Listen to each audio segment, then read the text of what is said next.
Hey, what's going on? You know who it is. You know what it is. All right, you guys. So, kid Austin Floyd Schofield basically stops Tevin Farmer in one round. He gets him out of there. Basically, he started off aggressive and he happened to catch Tevin Farmer with a right hand that dropped Tevin Farmer in the first round, and Tevin Farmer wasn't able to recover.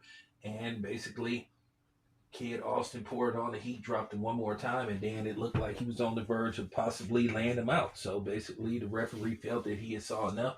So Kid Austin, without really breaking a sweat, wins the first round knockout over Tevin Farmer.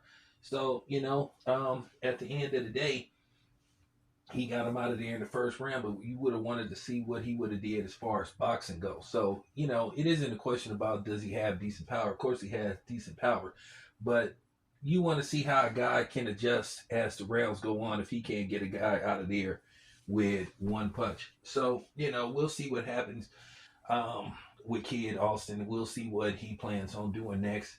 They did say they'd like to revisit the Shakur Stevenson thing, but based off how they behaved going into the Shakur Stevenson fight with all the accusations and then how they pulled out of the fight and just the crazy shit that went on, if I'm Shakur Stevenson, I would have to think long and hard before I would revisit that situation. I would probably ask them to fight maybe one or two more times, and then if they look impressive, then we could we possibly sell that fight. Keep in mind, Tevin Farmer had already lost two previous fights.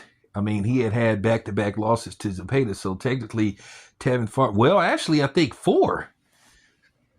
I think four. So, with that being said, are you really impressed with a guy that has going into that fight 3 losses straight? So we'll just have to see. It's cool they got him out of there, but yeah, he's coming off of, 3 losses in a row going into that fight. So now he has 4 losses in a row. So we'll have to see what's up. But anyway, just giving my opinion. It's your boy Town, I'm out.